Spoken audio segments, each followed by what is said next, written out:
Hey. Hey, we are there. Ah. Well, hello. Just in time for some satisfying palette scraping.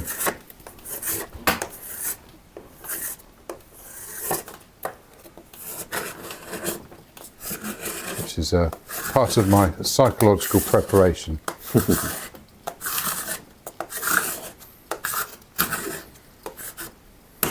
Oh.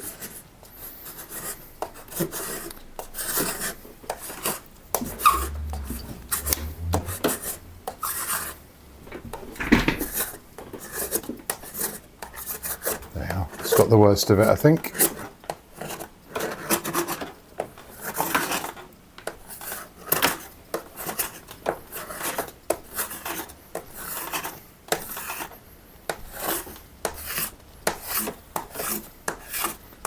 There you are. So you're going to have a little play with the audio, probably. So it'll be in the filters on that. So last week we switched the gate off the audio, so now there's a sort of a background hiss to everything. So we've got to get it just in the right place. I'm working on it, so bear with it for a second.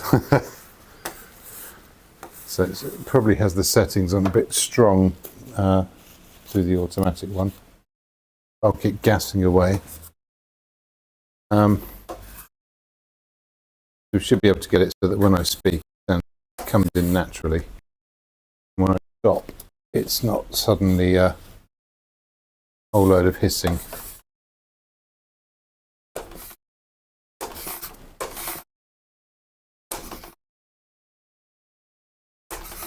Might make sense to put it before the compressor, actually.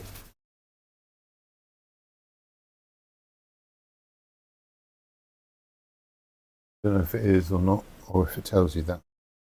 Or even if it does put them in order, how this stuff works. Right, that's enough scraping. That's definitely plenty of scraping. Stop scraping. Woohoo! So I have some daffodils. And I've sort of backlit them. And I want to have a bit of fun with it this time. And make some...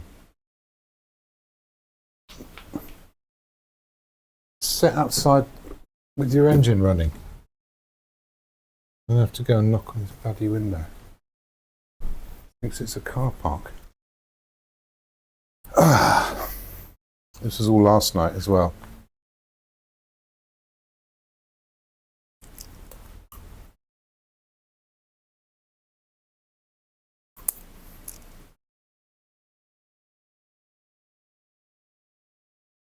So yeah, can you hear the engine running in the background? There's about a 15-second delay from changing stuff to then. Okay. Yeah, so that's going to be a slow sneak in on it, isn't it? So yeah, colours. I've got this blue background which I'm not going to make too much of. And I've got all these yellows, but I can see lots of other colours in the shadows, greens and browns and greys, and I really want to do something with those. Yeah, I shouldn't have to put up with this. I've got a psychological issue now. This person just sits outside with their engine running on ticked double yellow lines because there's a takeaway there. They just decide everything's their car park. This annoys me in the same way as people with dogs think anything with grass on it is a dog toilet. It really winds me up. And it shouldn't wind me up. I should have a way of getting past this and not letting it affect me. And go, no, it's just a constant engine running outside your house. Is that better now? Much better. Well, I can still hear it. I can't hear anything on Okay, good. the vocals. Well, at least we'll spare the viewers. It gets in my head, and I want it to not get in my head. But if someone set up a generator outside your window, first of all, you won't be able to open the windows. because he'd just fill with gases, which are probably getting through anyway. If it's passing traffic, that's one thing, but if it's someone leaving their engine running on double yellow lines outside where you live, it's irritating me. How do I get past it? How do I be all Buddhist about it?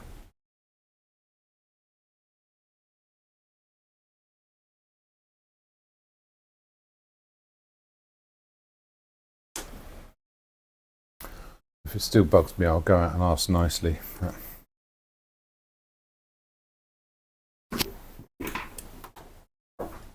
I just sat there like it just the whole time. Like last night. The whole time when they're waiting for a delivery to go. Just sit there with the engine running. Oh.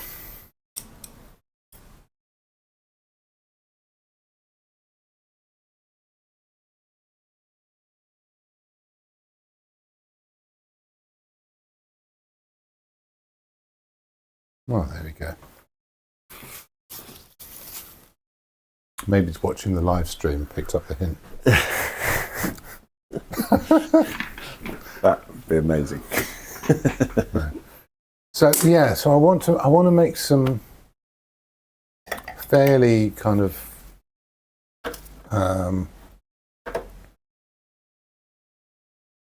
loose and bold marks here. And I've got an interesting little composition as well, which I can put in. I'm going to put the shadows in first. That's going to go there. And this will go back up here. And is that the right place for that? No.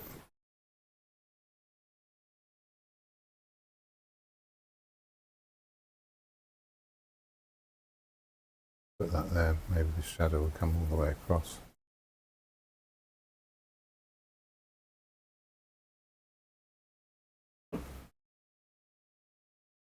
Then I've got an angle like that. I'm doing a bit of measurement like this. It doesn't make any sense. Just angles of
So yeah, I'm looking at abstract shapes at the moment and just piecing together a few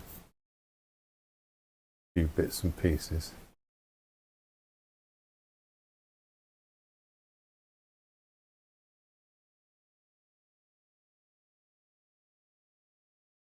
Once they're in place,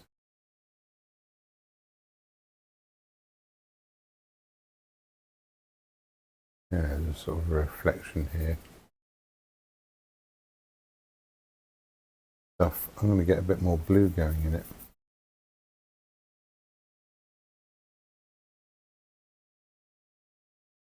So at the moment it's a bit too grey.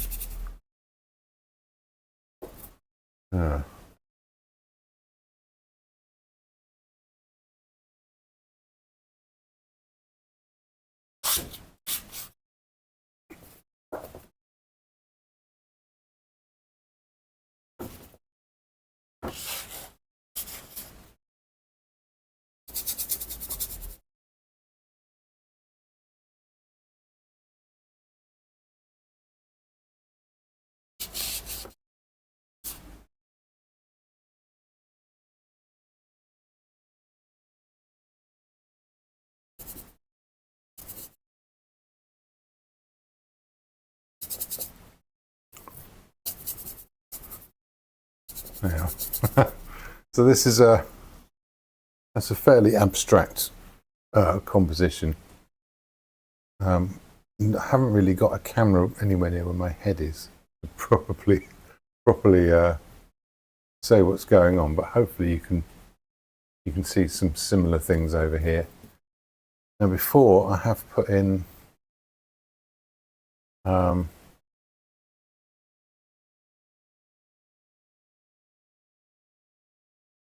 core colours and things just to sort of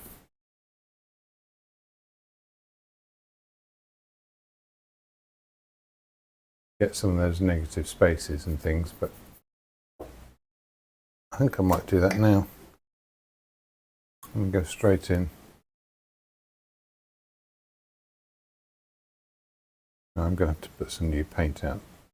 This old paint.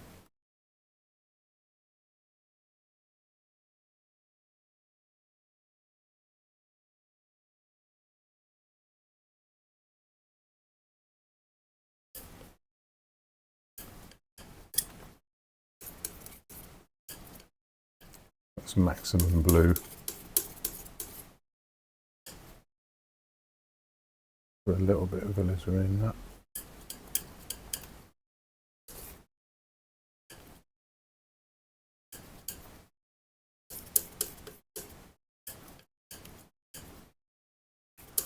That's quite bright. A bit of that and a bit of this sort of blackish colour. Put glitter in there as well. Grey it off a bit. And get some of this paint in. I'm going to use a little bit of thinners as well. And really keep this as loose as possible. Or use a bigger brush than this. No, I think this will be fine. A little bit of thinners left on the brush. Is that too runny? Maybe we'll find out, I guess. Does that look very blue?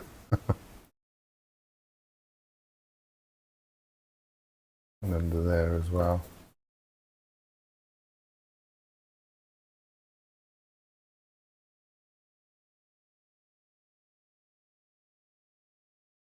I'm going to wander down into here somewhere. Down into there. Good. We've got another similar size brush. One down.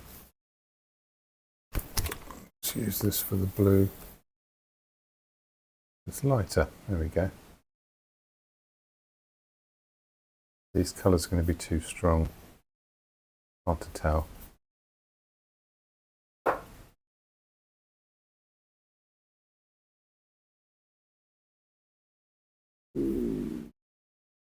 Going in there. Also coming out of here.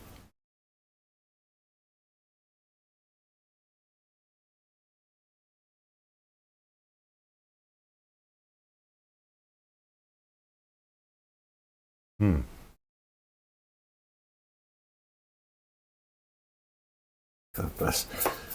Josie's watching again. Says, hi James and Graham, are you there? Yes, I am here, Josie. Hello. Glad it's daffs. Gonna have to watch on catch up though as I'm cooking because Bruce's mum is staying. I feel like each week we get more of an insight into Josie's life.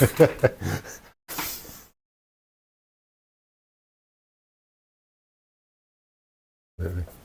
Well, I've had the good fortune of having Josie's cooking before, so I can say Bruce's mum is very lucky. I went and did a demo for Taunton Art Society. I was very well looked after.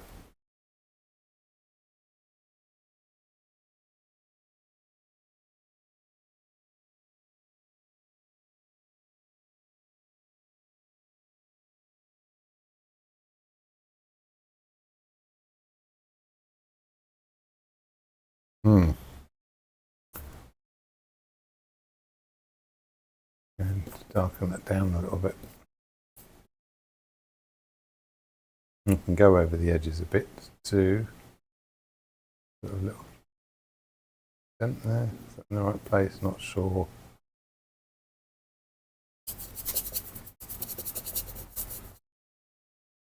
What's going on behind either.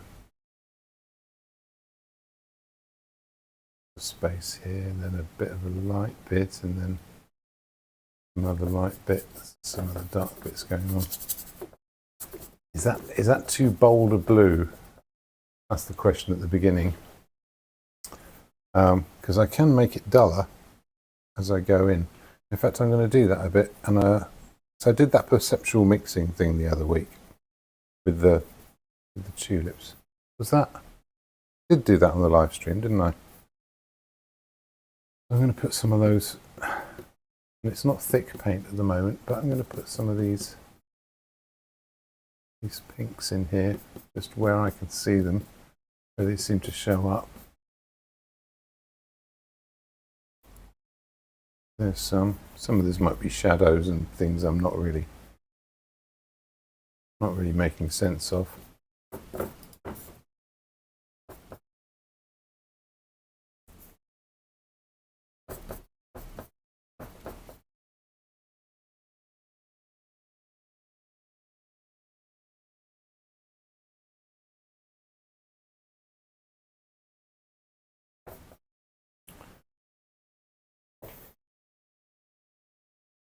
Hey.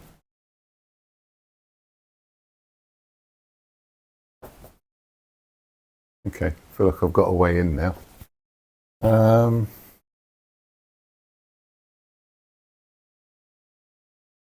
Still got my shadow colour here.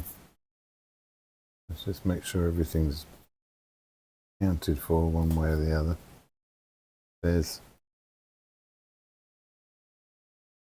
that lined up, not quite. There's sort of a shadow in there and a shadow there. These will get darker later on, I think.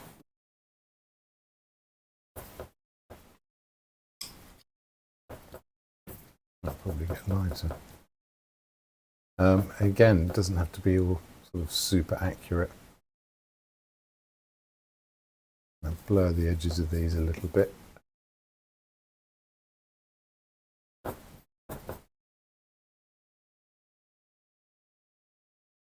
Now, I've been enjoying working a little bit quicker than normal. It's been quite fun. I'm going to make a yellow here, which is sort of a reflected, yeah, the colour that's reflecting. Maybe I'll pop a little bit of red in it, just a little bit, warm it up. Now if I mix that and some of this blue, I should get a green, but that green when it's in context should look like yellow. Let's see if that works. It's quite strong. No, needs more red in it. Probably too much. Oh no, that's purple now. More yellow in it maybe.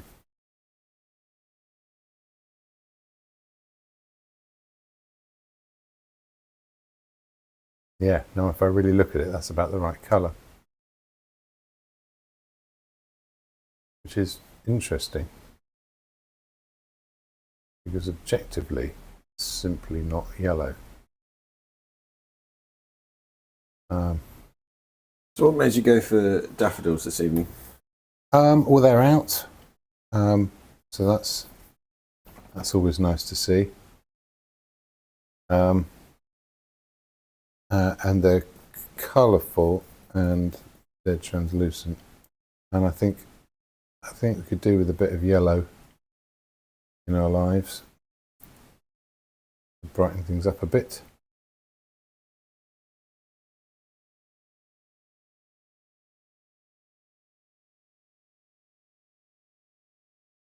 As a painter, do you have a particular colour that you more favour working with?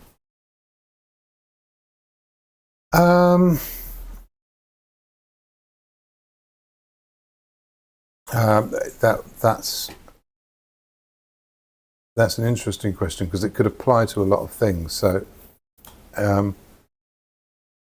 most artists will have like favoured pigments that they use and can achieve the colours they want with their favoured pigments. So I quite like a cadmium yellow, which I am using in this instance, because it's quite opaque. I've only been using the alizarin crimson rather than the cadmium red, which is a cooler red. So yeah, I don't really have favourites, but there's certain utility colours, if you like, utility pigments, which you can use for lots of things. Just get my. We've had a message from Laura Desart and saying they are out. I guess she's referring to daffodils. Yes. Whoa, we still have mounds of snow covering our flower patches. Whereabouts? Yeah, whereabouts are you, Laura?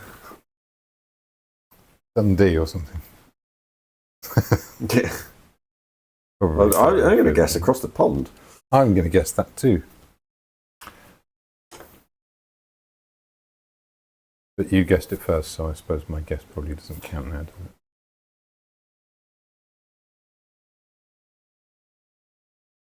The anticipation whilst we wait for a response. So I'm finding my way into a few interesting little colours and bits and pieces. Once I've got some confidence with them,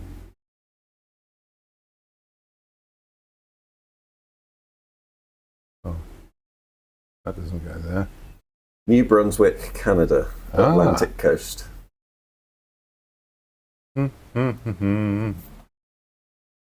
Never been. Love to go to Canada. I spent 6 months out there when I was doing my travelling thing.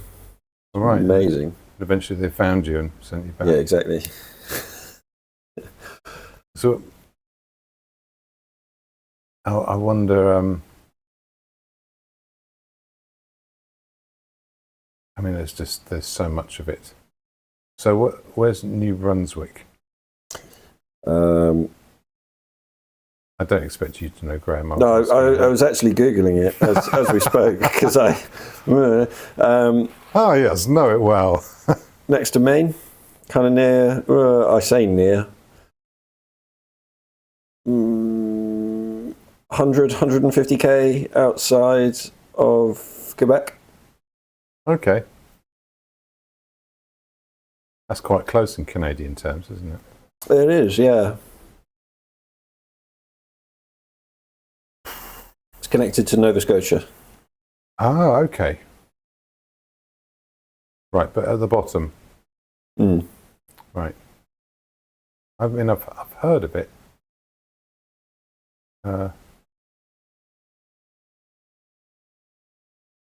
Yeah, I don't know where the old Brunswick is. Normally, as an unadventurous Briton, one of the people who stayed. Not my decisions, my ancestors, but there you go. They obviously weren't that adventurous. There's quite a lot of there's a Brunswick in Ontario. Right. But there's no old Brunswick. I guess, you would just call it Brunswick, wouldn't you? You would. You'd think so. There must be an old Brunswick. Otherwise, that would just be a stupid thing to call it. But, come on, Graham, get Googling. In England somewhere, old Brunswick. Because there's some fairly well-known places where the original place is actually a bit naff. A bit, sort of like a little village, really. And then the new version in the new world has developed into some enormous city, and the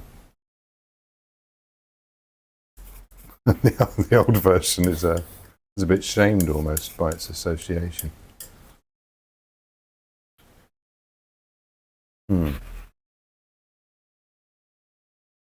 Right. And wake up. Oh, that's really exciting to have somebody from Canada watching. Absolutely. You're very, very welcome. It's nice that people are popping in from the colonies, isn't it?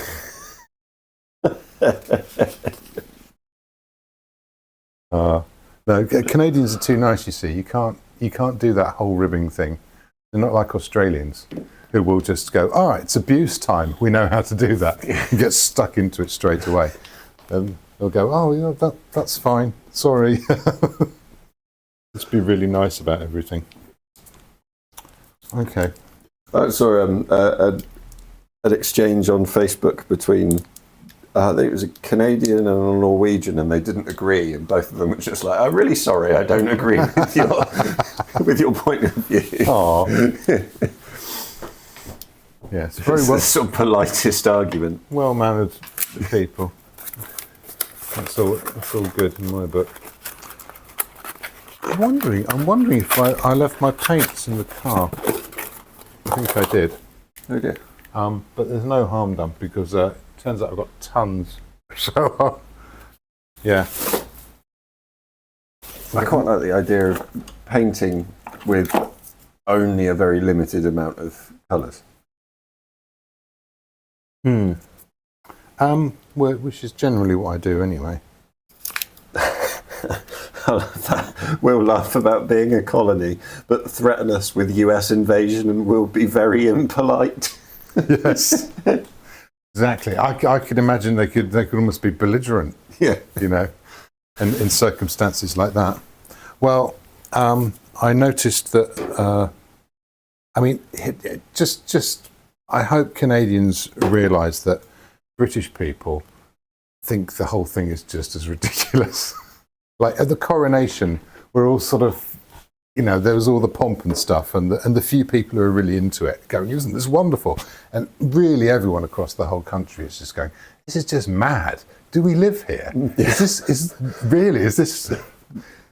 we still doing this?" Well, there's They put a funny hat on him and everything. It's so ridiculous. they were No one thinks it's sensible or really has that much respect for it. But you've got to do something, and if the alternative is having some kind of unhinged dictator, then I guess having a man in a funny hat that everyone has to answer to is probably not that bad an idea. Anyway, sorry. there was there's a couple of things that I found bonkers about that. The BBC News spoke about a person's job being turning the carriage wheels from the coronation carriage, which he was being pranced around in. Yeah. And they had to turn them 90 degrees every month because they were gold rimmed. They would go out of shape. And it was his job. It's just madness, isn't it? I mean, it's sort of it's appalling. And if you have any kind of sense of fairness in this world, you're a Republican. But at the same time, I don't know. Well, I did like the fact that you were saying you just get adapted to it, don't you? You just accept these things.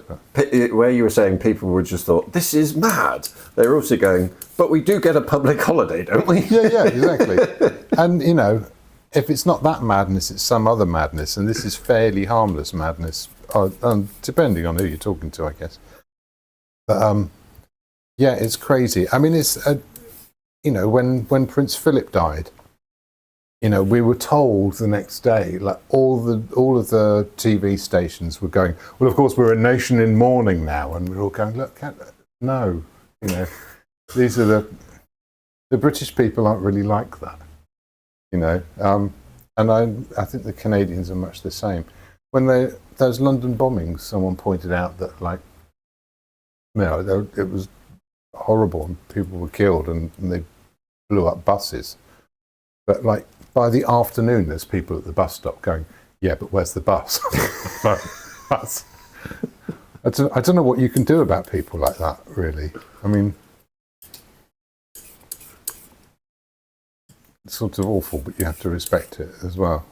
So yeah, so the nation in mourning thing, it's like, you know, when the Queen died, we sort of expected it, and it was a fairly momentous event. But no one was really in mourning. They've got nothing to do with the rest of us. It's just a bunch of mad inbred Germans who we dress up. It's just the most insane thing. But yeah, so sorry about your money, I suppose. But it's not our fault either. We're all subjects, aren't we? Yeah. Oh, anyway, could discuss that a lot, but yeah, it's nice to know we've got that kind of connection with one another across whatever vast distances across this planet we live.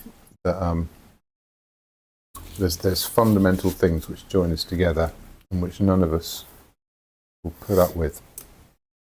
So yeah, very much on Canada's side in recent weeks and months. I absolutely loved Canada when I visited. Absolutely loved it. Gorgeous place.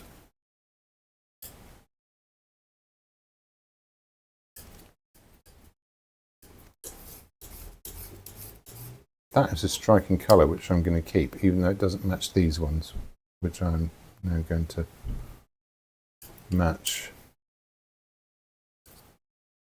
the last of my ultramarine.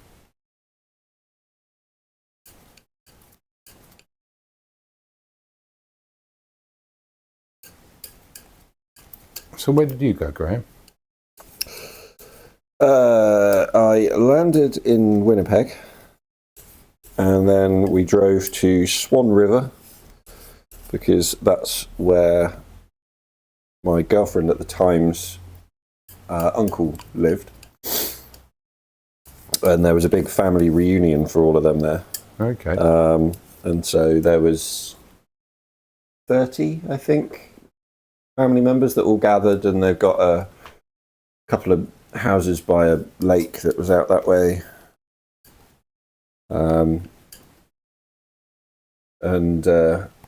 Then from there, because it was there for that long, drove all the way out to Vancouver. Okay. Which took about a week. Over to Vancouver Island, which was stunning and incredible.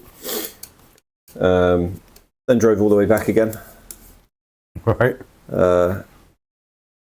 Stayed with another uncle on what was the lake? I'm going to have to Google some of this because I can't remember the names of the places. Well, while you do that, I'm going to get onto this yellow. I'm going to use the last of my cadmium yellow from last time.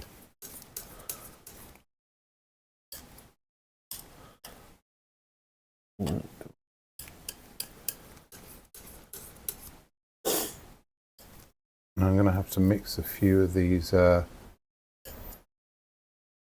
of off-colour Laura's just said, whoa, Winnipeg to Vancouver. Yeah, it was a very long drive. And Saskatchewan is incredibly boring to drive through. You see something in the distance and think, wow, there's something there. There's a thing. And then about 3 hours later, you're going, I wonder what it is.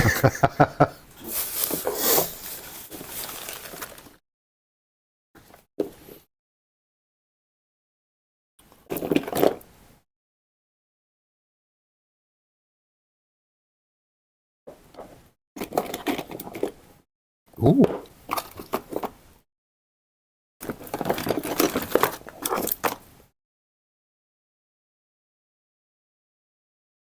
Right, got a bit of Indian yellow here. Bit of chrome lemon. It's quite exciting. And what's this? Ooh, cinnabar green. Made of delicious mercury.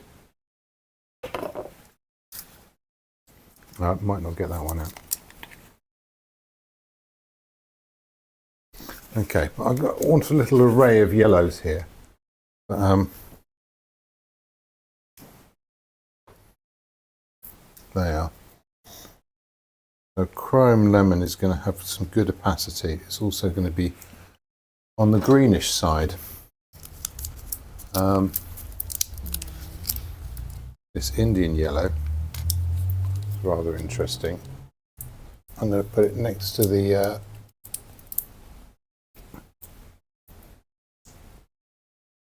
yellow ochre because it looks like that's where it belongs. But actually, it's rather interesting. You put it out like this, it sort of looks browny. See that? That sort of browny colour. Oh wow. I'll put some white in it. Look at that. Craziness, isn't it? Right. Yeah, I'll put it that side. You can really see it.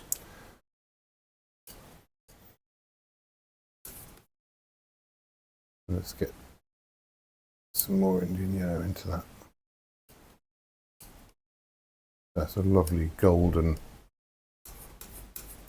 yellow. Yeah, I'll put that over here. And oh, there's still a bit of cad. Yeah, there's a bit of cad yellow left on the easel. I won't need that much. Just for special touches. Right at the end.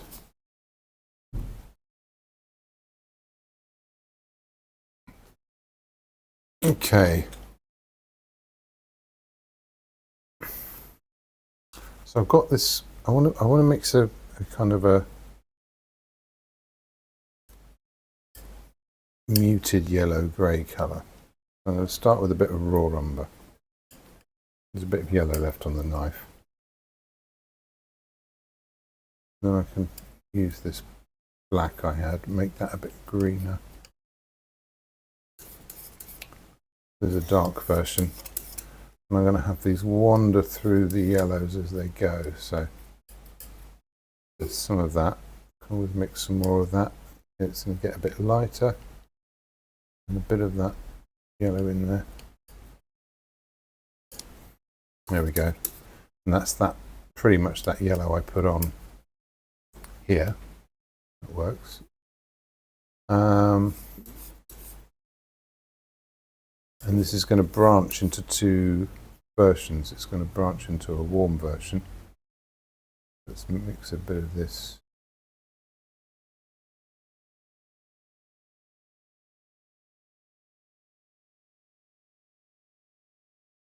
Orangey version here. Yeah, we'll put that this side.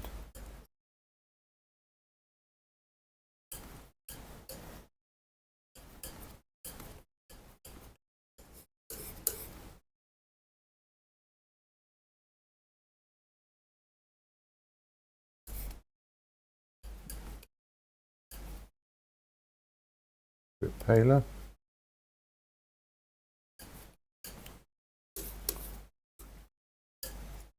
Yeah, I've got my greens and my browns.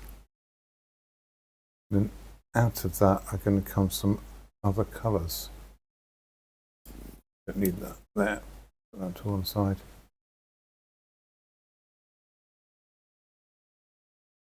I've kind of got my orange here.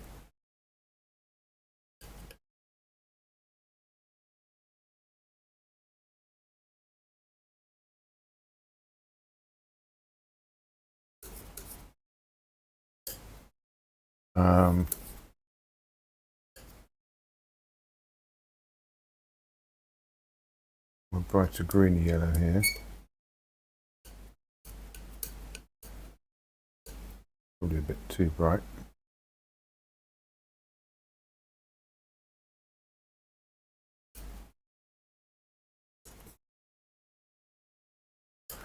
And then out of that, I think I can start working my way towards some of these stronger colours. Also got these sort of slightly purpley colours, which I will put over here.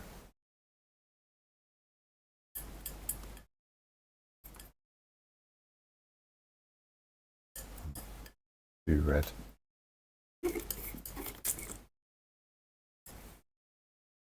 There we go. Got some more blue in.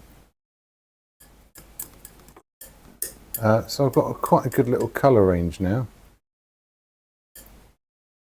Yeah, one of these can go a bit grayer.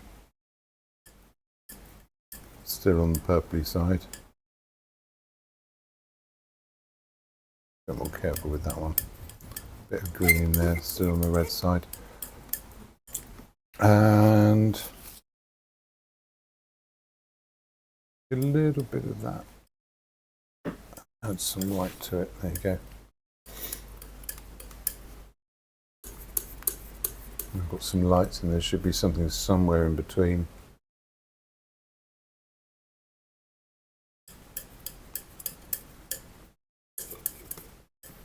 Okay, I think I'm ready to start putting some paint on now. But I want this to be as loose as I can allow myself to be. Keep going and getting more kitchen towel. Don't bring the roll back with me.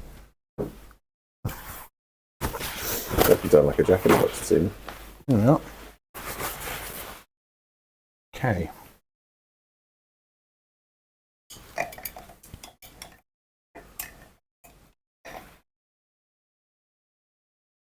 So I want to work from my more neutral colours. I'll start around here with the warm ones. And say, well, there's some warm colours in there. This doesn't look very dark. Maybe I don't know if I should be trusting this. How dark it does get. It's a lot darker.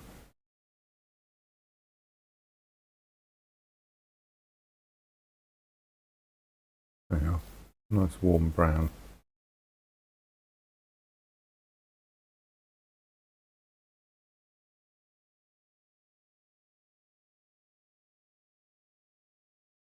This doing.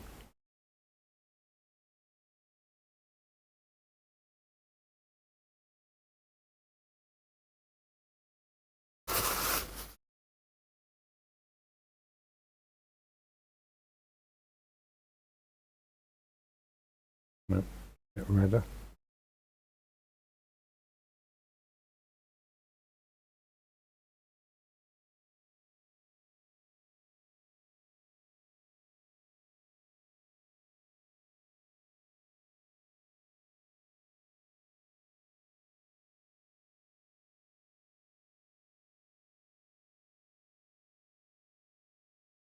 No, it needs to be greener. Okay, we'll look around everywhere for the way these might go. There's going to be some under here.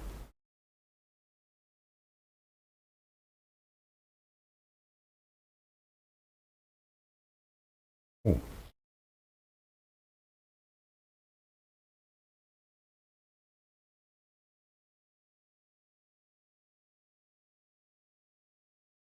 Is that in the right place? I'm not sure.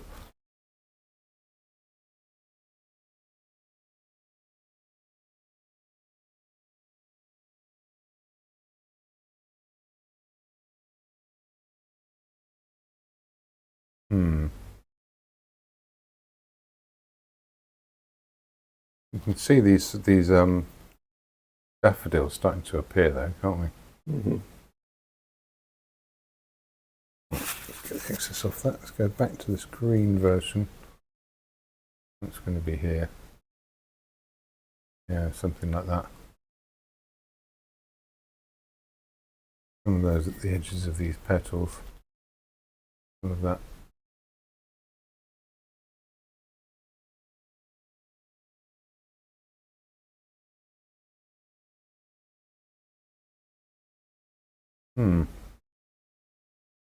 Maybe a bit in there.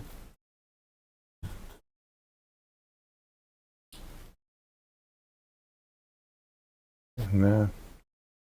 And we can lighten this up a little bit. Maybe that's too much. The problem I have got here is that this white is very powerful. Oh yeah, that's way too much.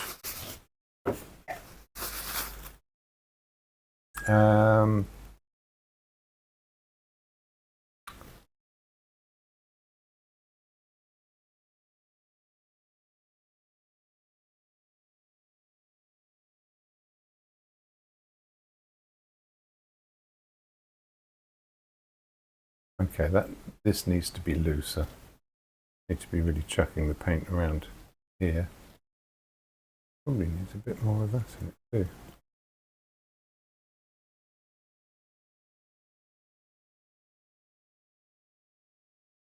There we go. Bit of structure in that. All yellow in that. Get the lumps out.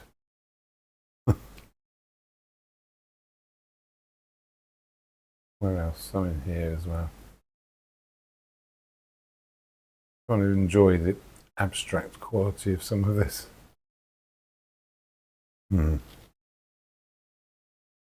How come you've been quite enjoying the slightly quicker versions then? I think,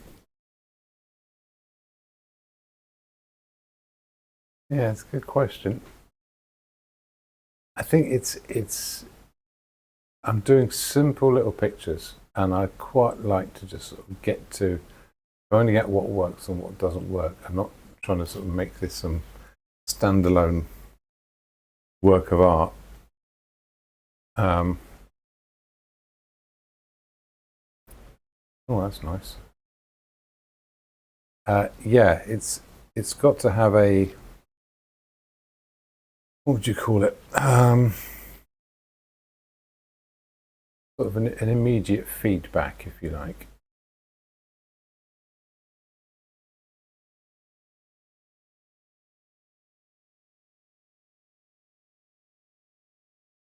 And I'm getting that quickly, and rather than dwell on it or try and fix everything or trying to make some sort of perfect finished picture, I'm just taking my time with, what would you call it? Trying something out, seeing if it works, stop, reflect on it, move on to the next thing. So I can get more greens into here now. I'm seeing this. Put this Viridian out, which is a dangerous colour. I'm going to put some raw umber in it, just to soften it down.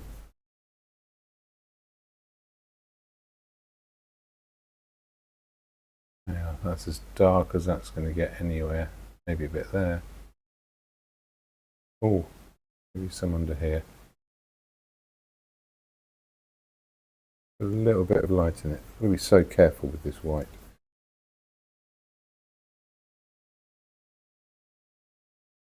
There you are. Make these colours sort of brighten up and sing a bit. And those shadows down there.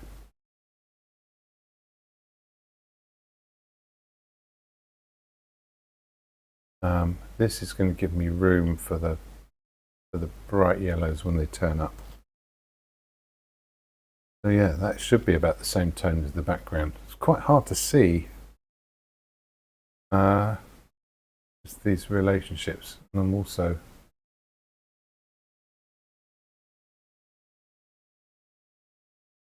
I'm wandering into a rather vague place. If I bring some red back in here,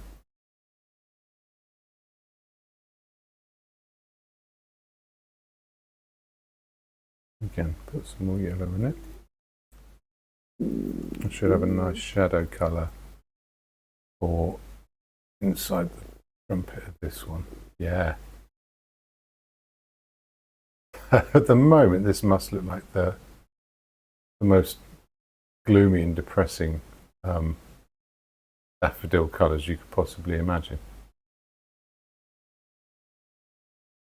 Yeah, I'll go further up.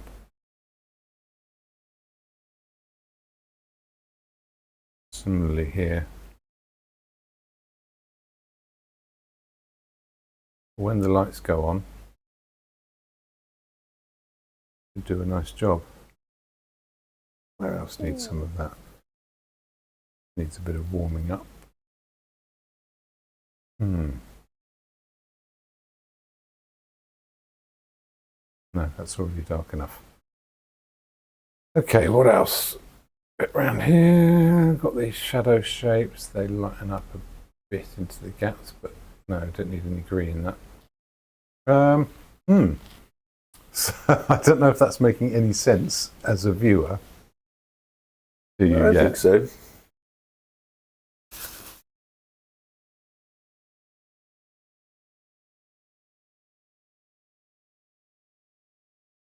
So let's get some of this orangey one. That's going to go here.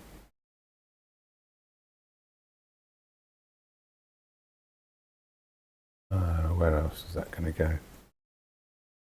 I'm surprised at how green it is in comparison to it being yellow. What, the painting? Yeah. Ah, yes. But this is the thing. If you darken a green, you will often get a yellow. It's context. Cool colour is context. It is very green at the moment, but when there are some oranger colours to go in, but there's also some bright yellow colours to go in. There's bits that aren't green enough here.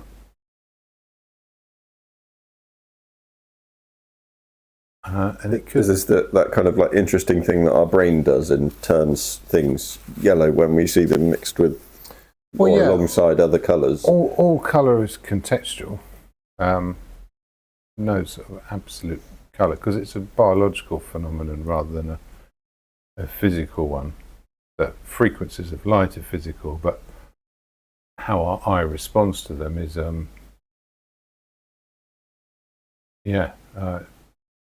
quite a separate matter.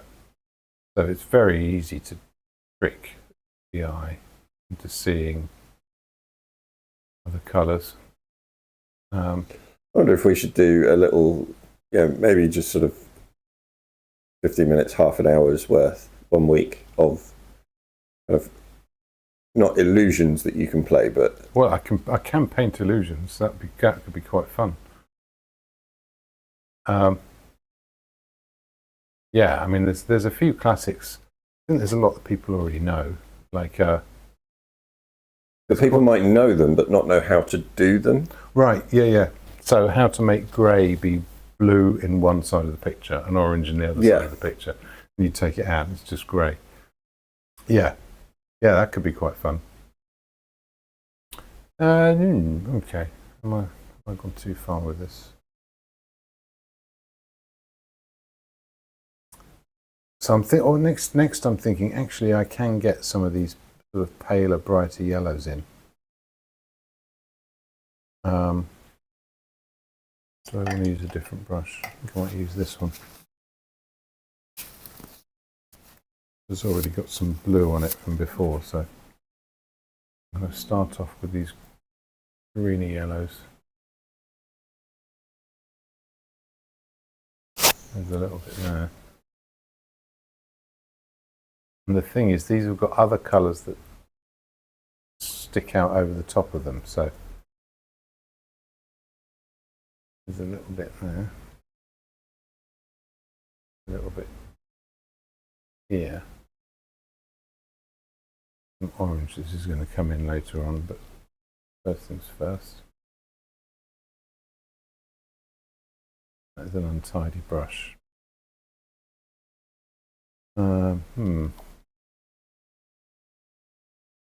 That's going to be more orange as well. I'll come back to that. I go over here, I've got these. Well, that's going to be more orange as well. Alright, I'll get to that in due course.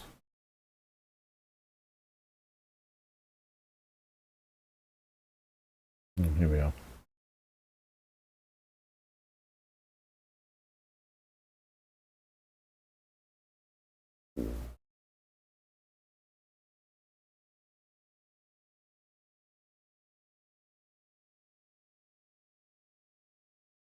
Quite sure if that works. What do we think?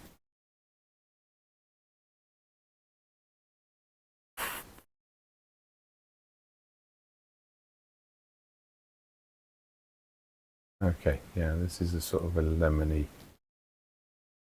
Yeah. Well, come on.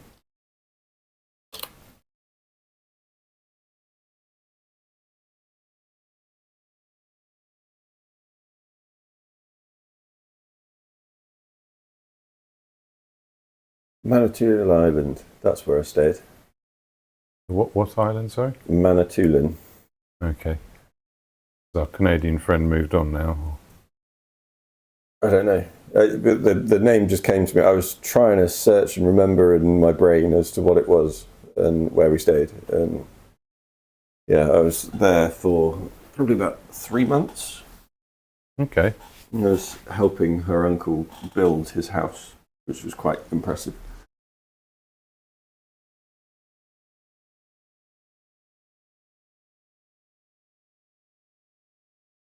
A few yellows there. They should be more golden. Sorry? So I was chatting to myself about the nature of some of these yellows. That should be a bit more golden there. And in here.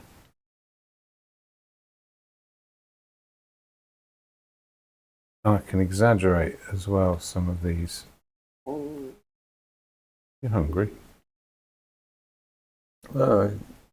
Shouldn't be. I did eat dinner before I went out. Oh, there we go.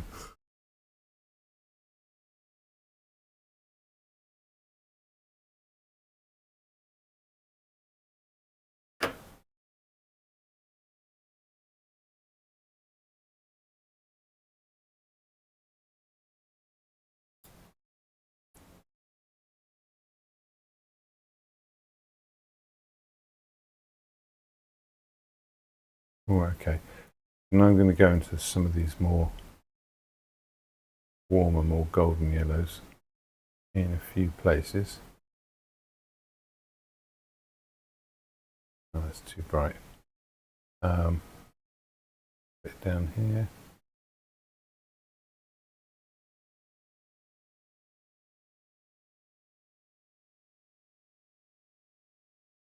Where else?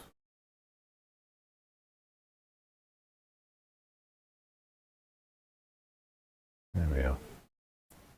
Little flick. Go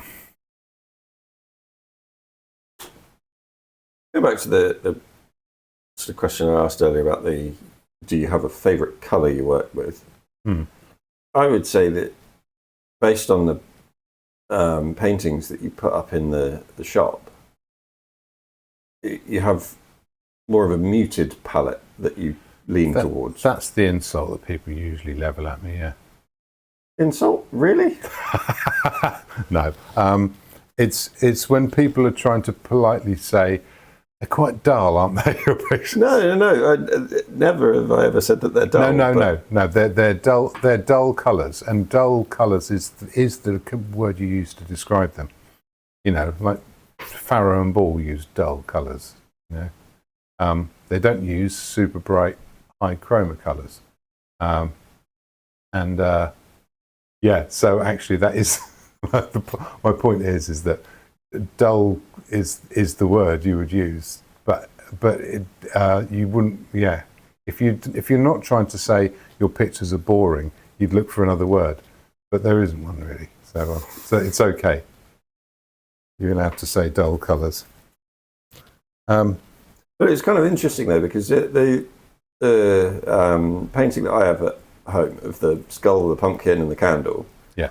Halfway through painting that, and when we stopped for the break, they're almost neon in the background of it. Yes. And it could have been a painting in its own right, just left as it was. Yeah. So that was where I had to get I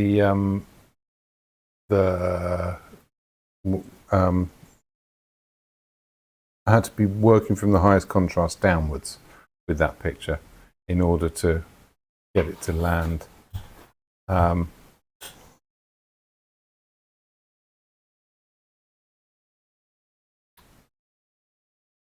Yeah, that's sort of a backwards way of working, really.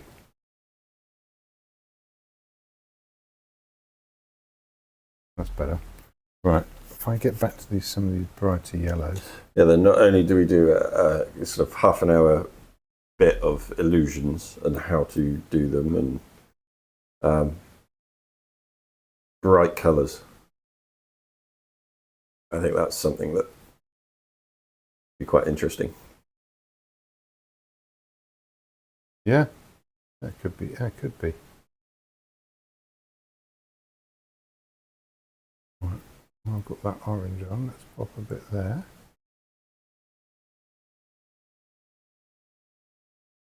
A bit here. Probably put a bit in there. A bit down there. Do you find it can be mood dependent as well? Oh, very much. Yeah, I mean that's a big part of what makes a painting be the painting it's going to be. Is how you're feeling about it at the time, how you're reacting to the world at the time. Does that make it quite difficult if you're doing a commission? Yeah, although in a strange way, I kind of just get on with it with commissions, and I generally have no expectation that it's going to go well. What I expect to happen when I do a commission is someone will go, "Oh, I really like your paintings, but I don't want any of your actual paintings. I'd like you to do something different for me." And then I go, right, well, then they're just going to find out that once I've done it, it will be one of my paintings, and they won't like that one either. So, so that's what's going to happen. But if I think I can do a good job of it, I'll do it. And if they don't like it, they don't have to buy it. So that takes the pressure off. And because I'm kind of intrigued by the frequently it works, and it actually ends up coming up with something, and people go, "No, I do really like that, and now I want to buy it." And always a nice surprise when that happens. But, the commission side of things. I mean, you have no idea how long something is going to take until you start. Oh, I've got a pretty good idea, because it's. I mean, I think that the fact that this is, isn't it uncanny that, like, for the longest time, every painting would fall into 2 hours? I mean, do you think that was an accident? That's how long the process takes, and so if you employ that process, you can rely on it taking pretty much the same amount of time. It's a matter that whether it's a good painting or not depends on the quality of the decisions and choices you made whilst you were going through that process. Does that make sense? I think so. So yeah, I mean, you're asking yourself all these questions while you're painting, and it's quite possible you haven't got good answers for them. So, and then you end up doing a bad painting, of which I have done many.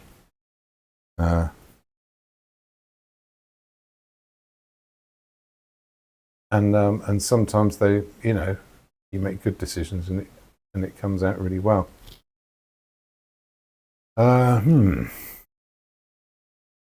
So what quantifies a good painting for you then? That's another good question. What makes a good painting? Well, no, and specifically, I think more as a question as when you have finished painting something, yeah. What do you see in that painting to then make a decision on whether it's good or bad? There's a lot of things. I mean, this is an interesting thing because I've talked about this before. For me to do a painting, I have to want to have the experience of painting it. That's what I get out of it. It almost doesn't matter while I'm doing it if it's a terrible painting or not. Afterwards, other things come into sort of the judgment of it, which is, is it well executed? Does it create the feeling you want? Does it have? Does it hang together? Does it sort of make sense? Is any of it jarring? Does any of it throw you out from what it's trying to communicate? Which you can do easily. Do you remember Father Ted when he has the dream about My Lovely Horse, the Eurovision song they're going to enter? Yep. And he wakes up and says to Dougal, "We've got to get rid of that sax solo." Because everything was fine until then. Then this terrible sax solo comes in. And every artist is perfectly capable of doing their own terrible sax solo, or with the equivalent, and then go, why did I do that? It was a terrible idea. It's awful. Right, I'm going to put in some of these violets in here.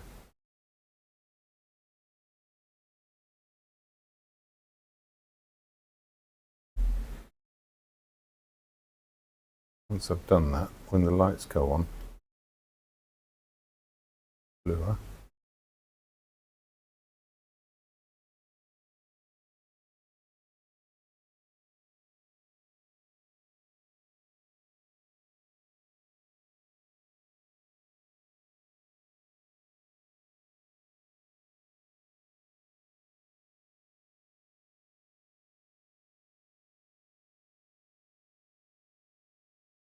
Gives you a little clue as to the contrast that will jump out later on. Look how out of place that looks when it's on its own. Once there's enough other stuff in there.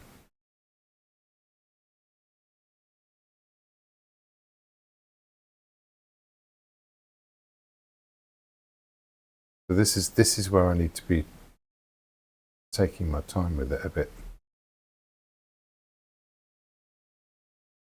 I don't want to get too bright. Just an edge on that.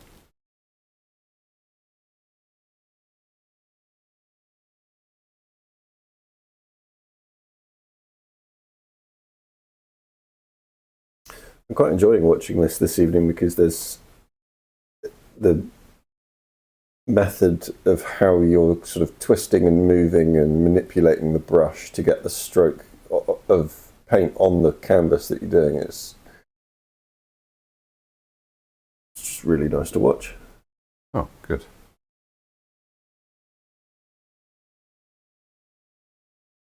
Okay, now I've got that pale colour on there.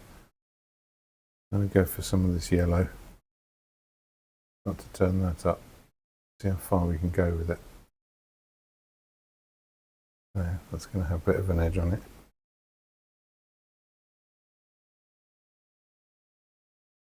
And here.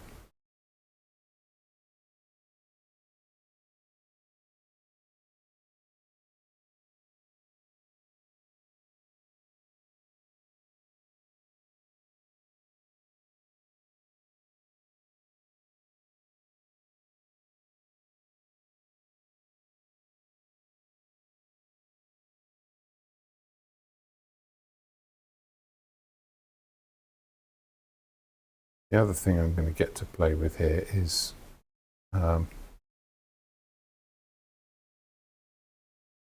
about where the colour gets turned up.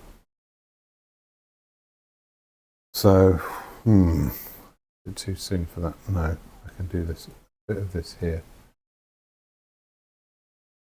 Going to have a bit of brightness there, and it's going to wander down. Give me an edge on that petal and into here.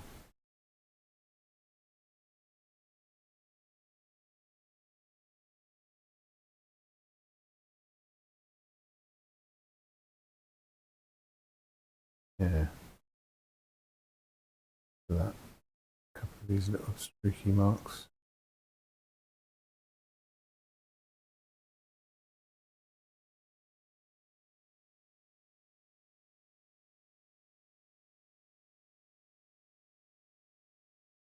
Gonna work.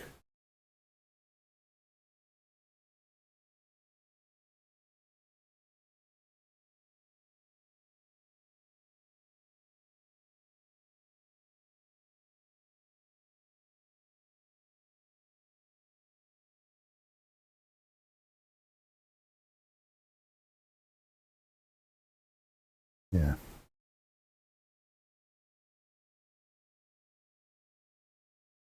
Orange in here.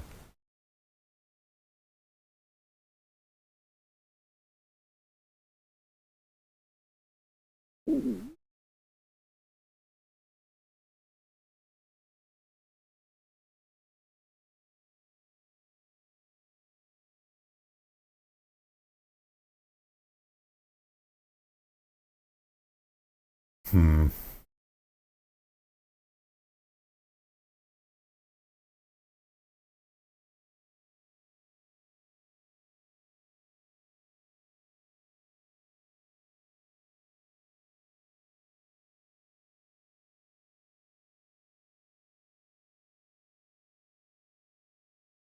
I haven't quite got the colour right with that green.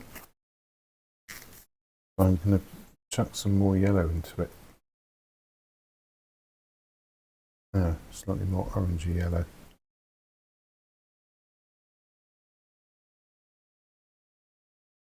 See if that does it. Yeah.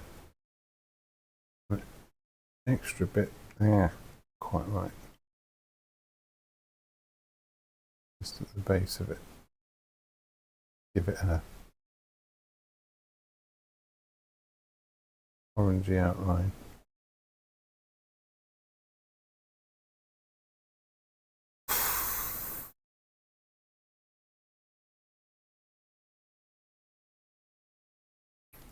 Okay.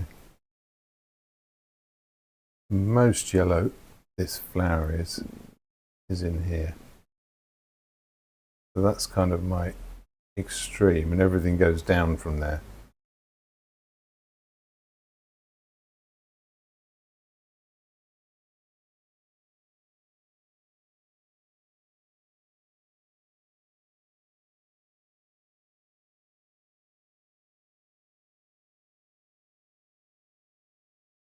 These sort of top edges of things.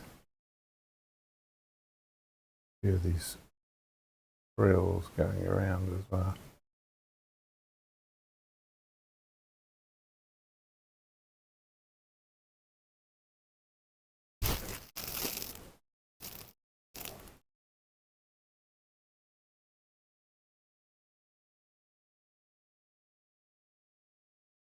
And it's going to go into a duller, more orange version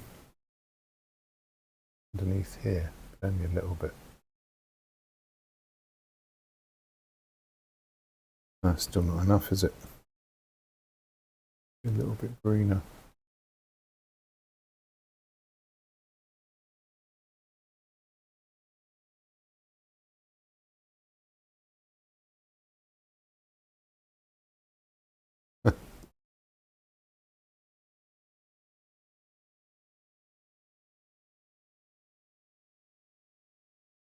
If I'm not happy with that, I might spatula it.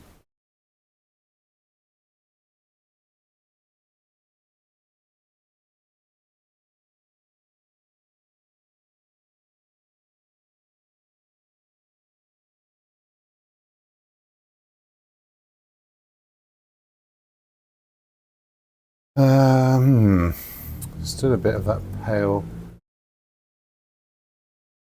green to bring out of here.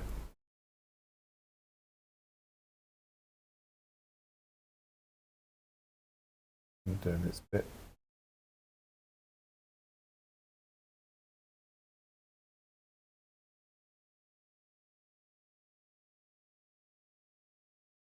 Right, let's jump the gun a bit there.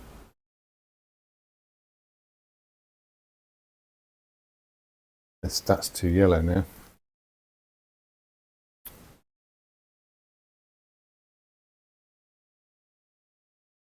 These reflections need a bit of this blue back in there.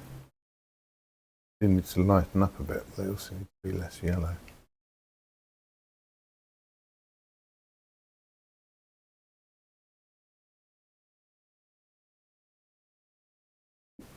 Yeah. Same thing here.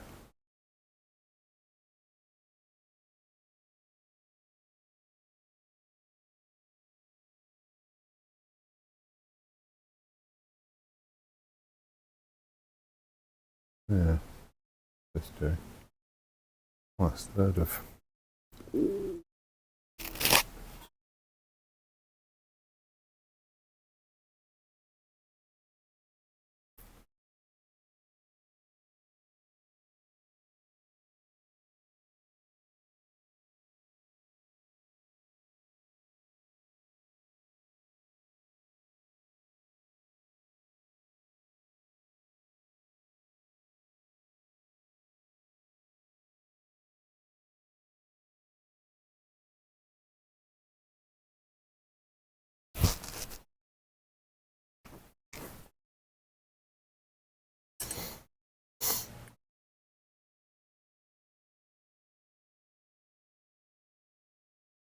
Not at all sure about that.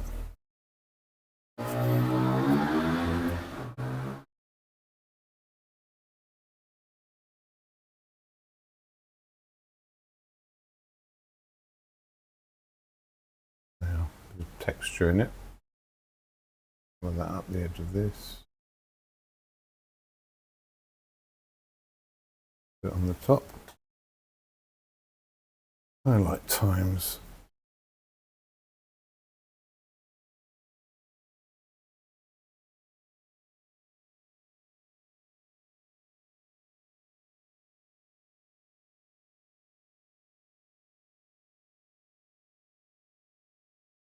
Catch some light. Have a little bit on it. What about this?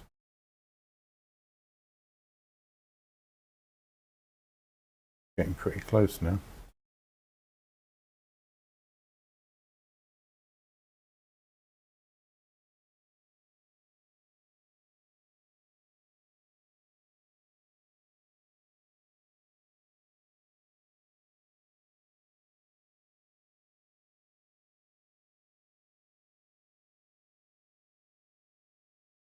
There we are.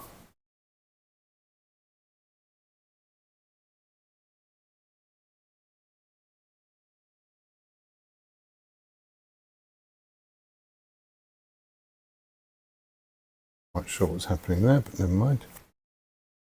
Right, orange.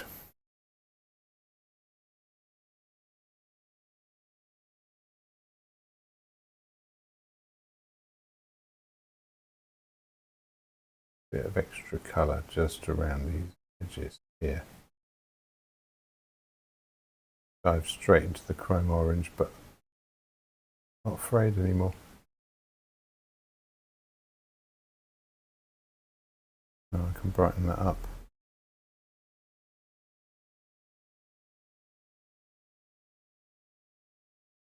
No.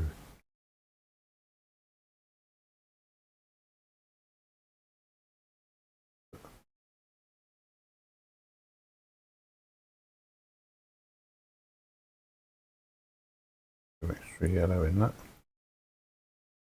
Nick in the corner.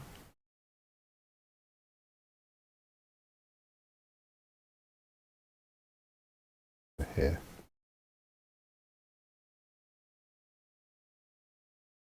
Bit of that out. Yeah.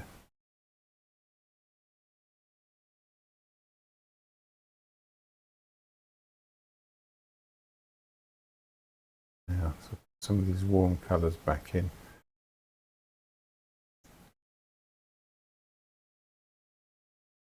That's too much.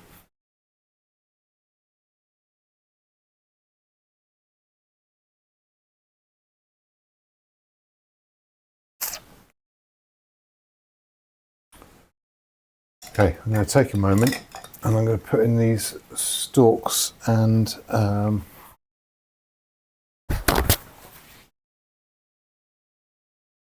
bits and pieces. No, that's not it. Very intense colour to go in there.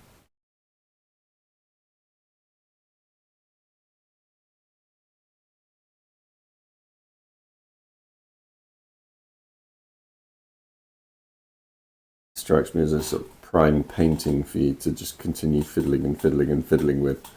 I could. Yeah, but I'm not going to. Is that another thing for the kind of 2-hour slot? Is that it makes, you can't fiddle too much. if you limit yourself. Yeah.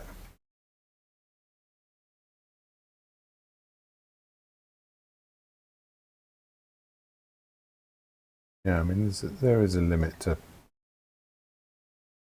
how much I can do with this. Okay, that yellow coming through now.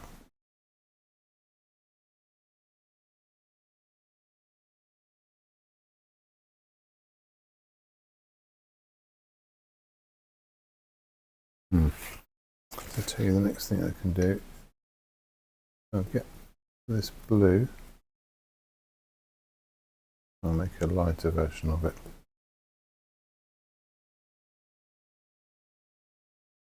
too light.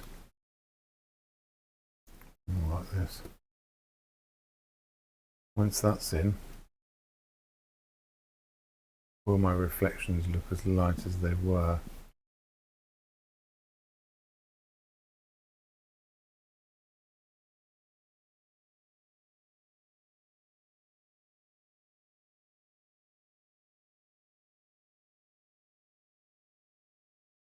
Might work for this. I have to be quite careful about this.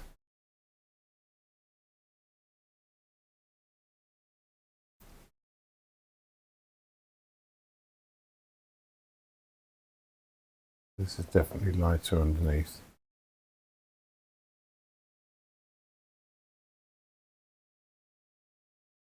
And then here, right.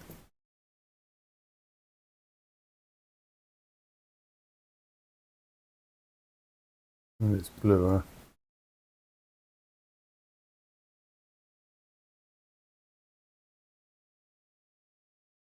Yeah, and here it seems a bit more important.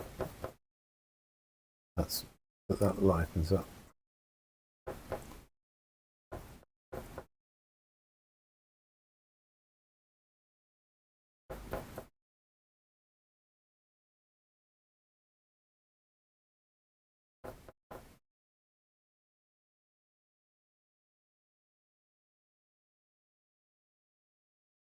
Mm.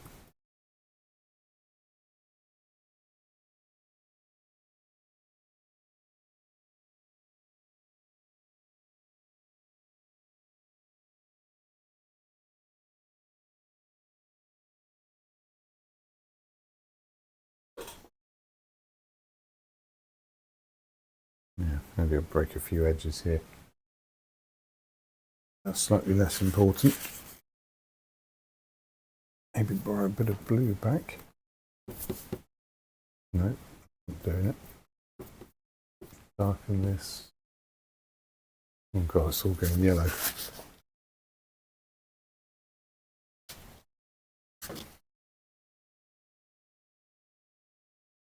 Hmm.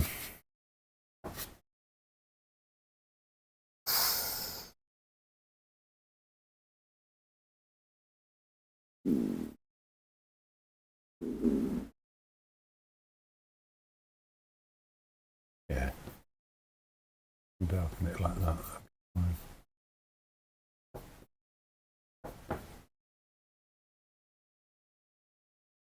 Hmm.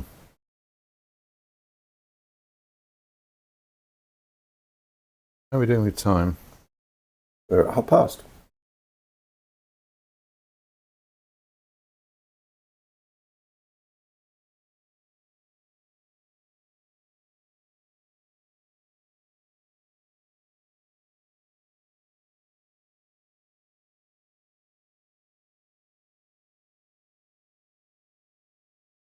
Good.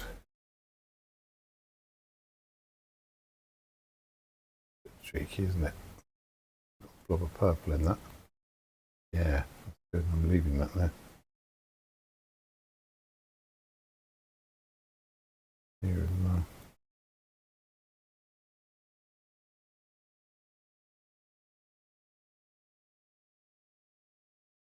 Okay.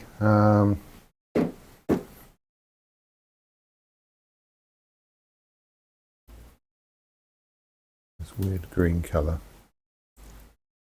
Just doing this with a brush mix now.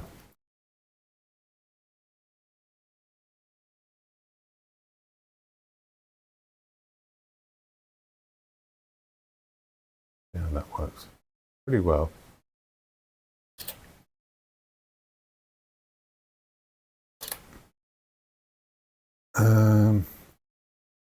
No, I'm going to mix a bit more of that. Okay.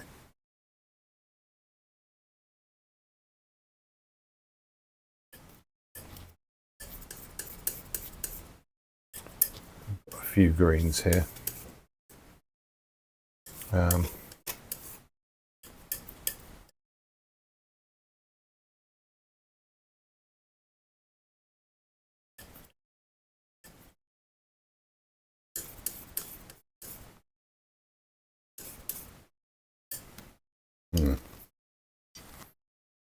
Tiniest dab of thinners.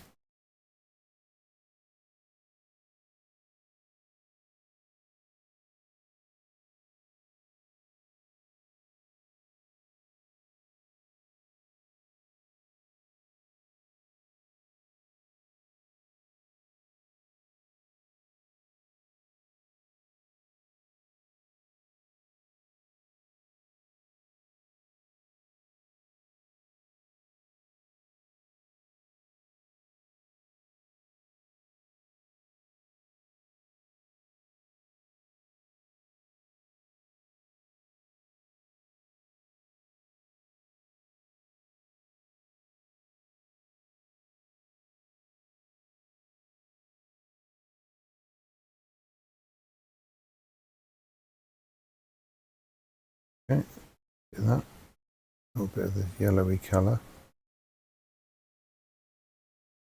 Add more green. Bit of extra yellow.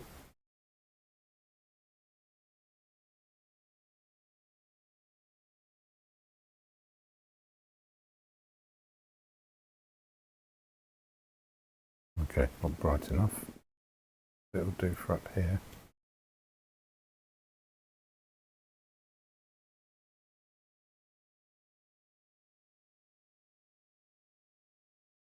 Do for over there.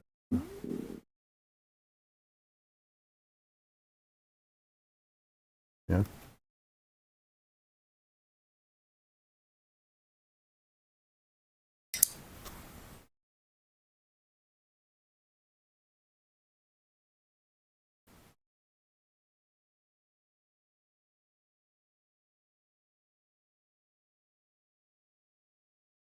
Funny, just with the few lines of the stalk, it then just brings the painting, makes your brain realise what they actually are. Yeah. Have a couple of really. Oh, this is where I could really do with revisiting. Like getting another tube out.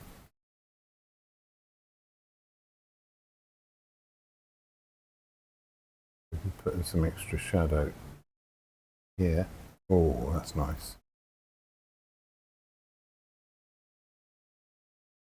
A whole load along there.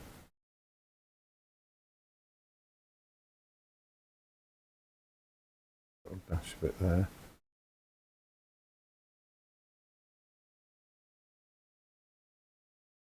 That'll do it. How about red in that?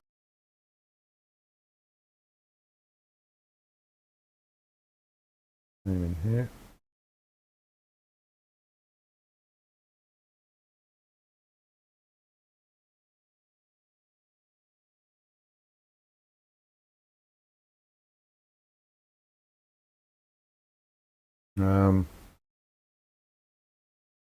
Yes, I've got this really, it's an odd colour. Peachy red colour. Just going to go on the inside of here.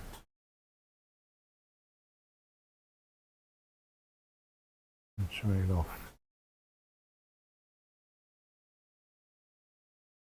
Where else does that go? A little bit in there. All from the accent light. That's okay. Not doing it. I think I'm pretty close. While that's on there. Put that shadow back in that leaf.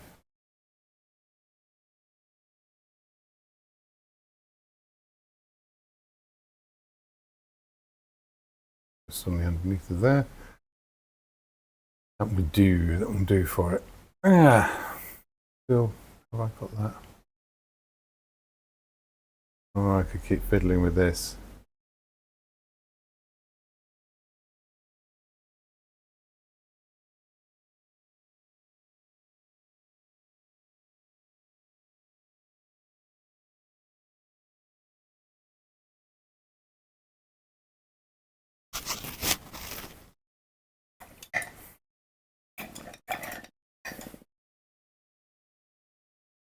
few slightly brighter yellows, a few places. There's a lemony yellow here. Pop a little dash in that.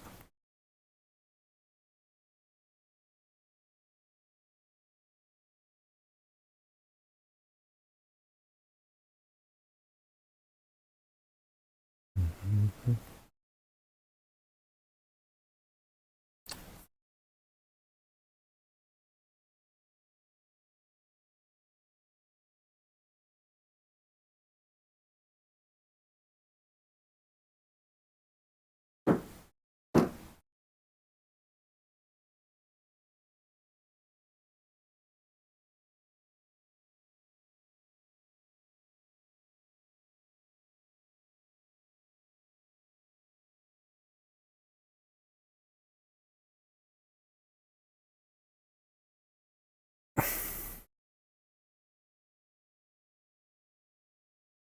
Okay, last bit. Got the bits of reflections and stuff.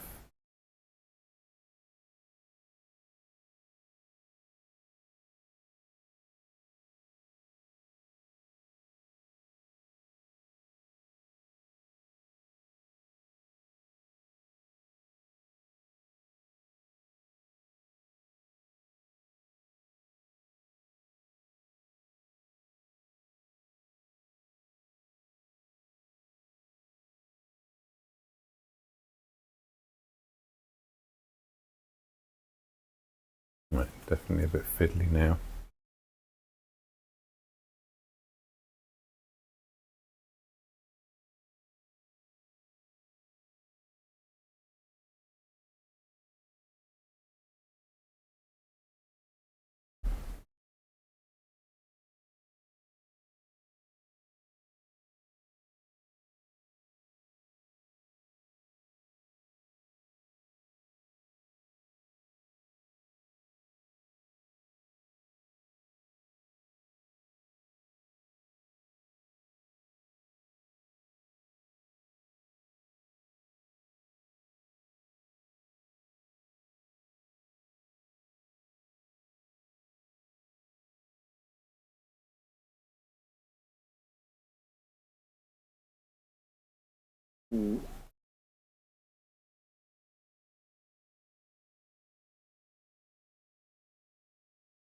Ah.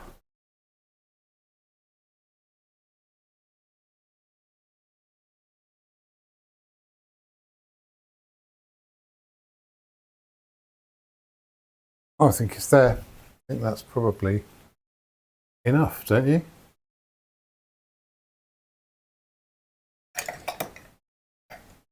Well, yeah, I mean, you could continue fiddling and fiddling and fiddling with it. I could. But that's... And I really want to.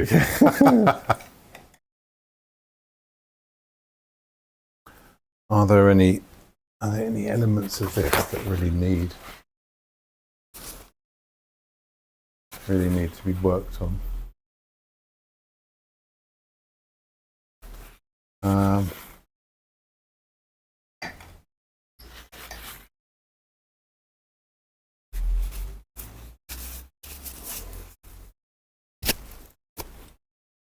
No, I don't think so. If I was to do anything, it would probably be that. No, I've lost it a bit. Bring it back in with that.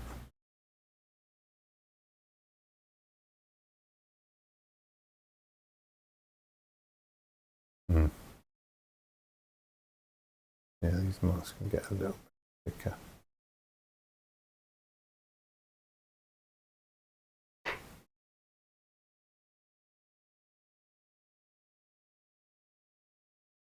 That's fine. What is it? I don't feel like I really got the sense of these overlaps.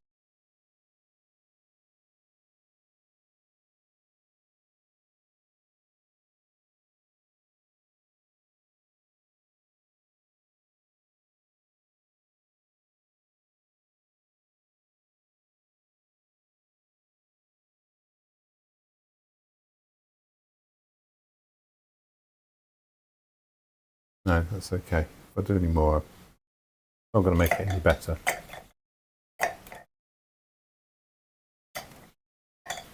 No, hang on. Just in here. No.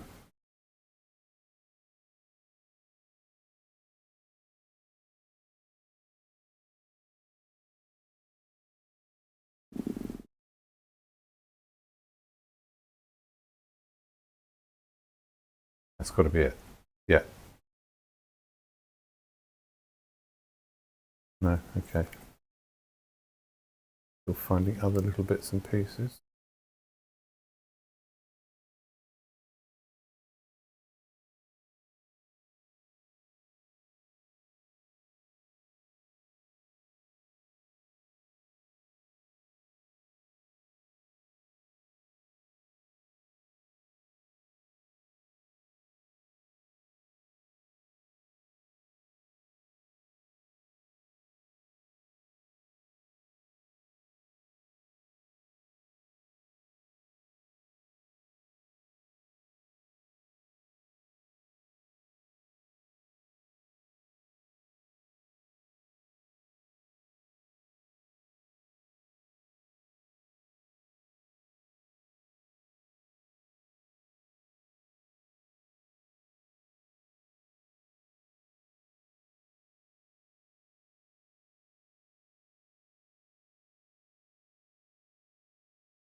Good place to stop. I'm going to officially stop there.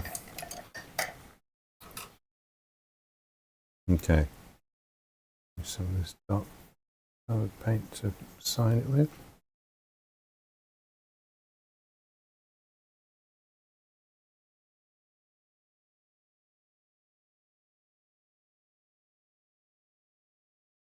There we go. Aha. Right, no, I don't know if I need the polarizing filter on it now.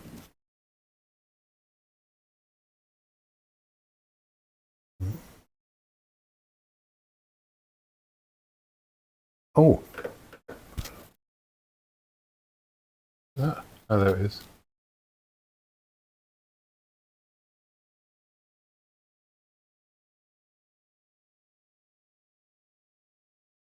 Can you see the shine appearing and disappearing? I can't see from there.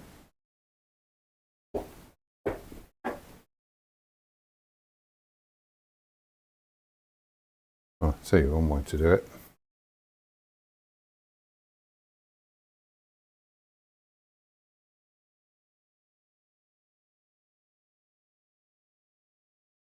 There you go. Wow. Thank you so much for joining me, and I hope that was entertaining. I'm seeing the things I'm going to fiddle with afterwards now. But it was entertaining for me. And yeah, I suppose I was telling myself some things when I started and then ended up doing others, but I guess I paint how I paint, and this is a part of it. So, but once it's in a little frame, I think that will look quite pleasant. I quite like them lying there as well, because these were the fallen daffodils. I didn't pick healthy ones. I picked the ones that had already bent over. They'd all face planted into the grass around them. So I thought I'd give them a last hurrah. A last hurrah. Well, maybe that's the name of the painting. Last hurrah. Last hurrah. There you are. Cool. Yeah. Amazing. Yeah, just before we sign off, Laura has piped back up saying looking good. Oh, well, thank you for sticking around. Yeah, that's really cool. Or checking back on us, whichever it was. But I hope watching that sort of trundle along has been some entertainment for you, and yeah, reminded you only need a couple of hours if you want to make something. Just go on and make it. Yeah, amazing. And then fiddle with it for an hour. and never being tired again. Yeah, exactly. That's just that's part and parcel. But no, I enjoy doing that, and I enjoy really getting stuck into looking at these things. Yeah, there's more to dig at here. So who knows what might come next? But yeah, I'll. That's the subject matter I'm looking at there. No. Yes, my.